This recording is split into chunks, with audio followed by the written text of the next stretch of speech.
Hello, church family. Ron Branscombe here. Pray that you're having a blessed day. And I'm going to bring to you chapter 64 of the book of Psalms. And in this particular chapter, we've got, it's a pretty short chapter, 10 verses. But we've got a picture here where Saul and his officers are conspiring conspiring against David, and David knows this, and he goes into quite a bit of detail about what they're saying. And this particular chapter, in my opinion, is a really good, it's an instructions on what to do during life's battles. And so kind of let me break that down for you here. But the first two verses, David is seeking the Lord's protection. And so whenever we're in a battle, seeking the Lord's protection is obviously very much needed. And as we are, anything we're doing in today's society, seeking the Lord's protection is very key. Verses 3 through 6, I get the picture here that he's asking the Lord for wisdom. Now there's quite a bit where David is giving some specifics where those that are conspiring against him have sharpened their tongues like swords and aim cruel words like deadly arrows. And boy, does that sound like our society today.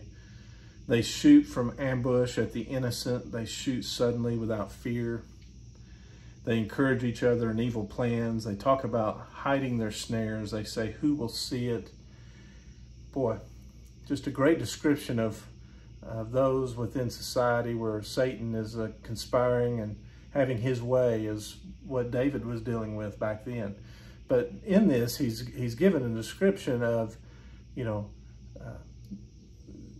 give me wisdom, Lord, in knowing that what they're doing and how they're doing it and how they go about it. So there's good discernment here.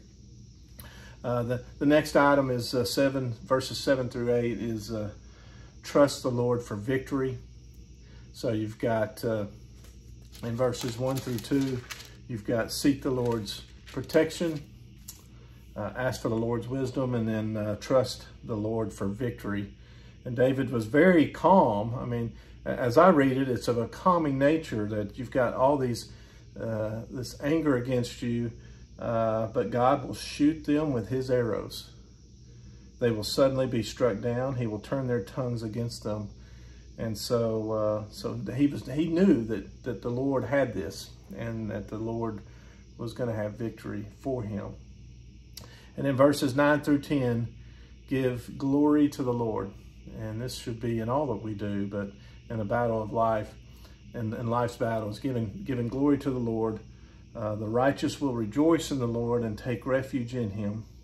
And the upright in heart will glory in him. So these are some great examples of when we're in life's battles as to ways to work through it. And David gives us this example. David had a faith that he expected to see God do the impossible. And that's a great picture of faith. And so I pray that each one of us will have the faith to expect to see God to do the impossible, because he's capable, no ifs, ands, or buts. But if we seek him and glorify him, he will be victorious.